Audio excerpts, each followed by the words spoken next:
من این ملک پر اسرار من یک پاره‌ای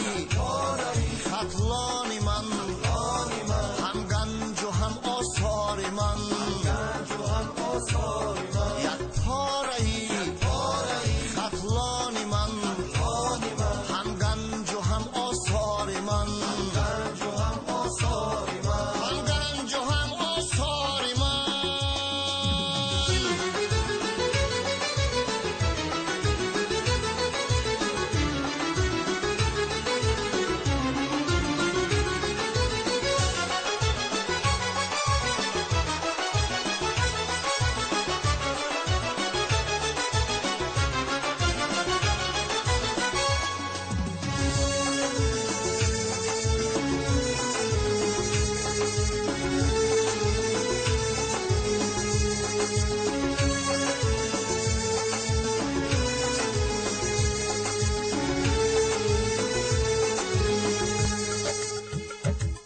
شادابی از دریای پنج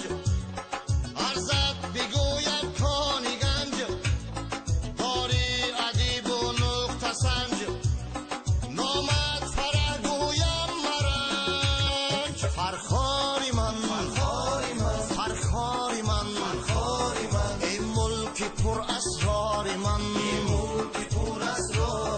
یک پاره‌ای خطلان من هم گنج و هم آثار من یک پاره‌ای خطلان من هم گنج و هم آثار من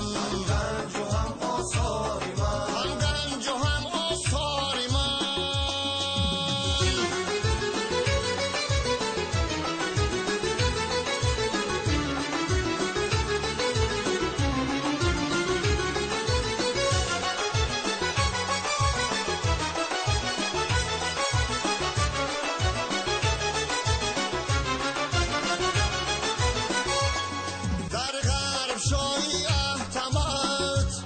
زاری زرست در دامنت سیاد چون جامی جمت شهری نیاگان خانمت فرخاری من این ملک پر اسرار من یک پاره‌ای خطلان من هم گنج و هم آثار من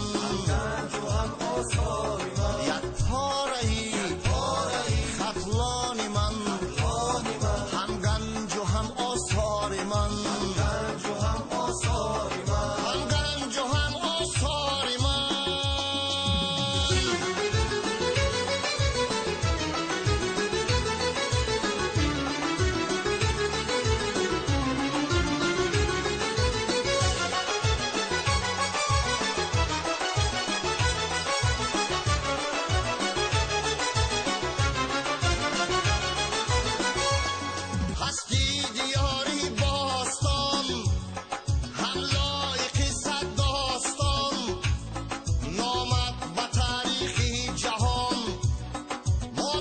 چو فخری تاجیکان فرخاری من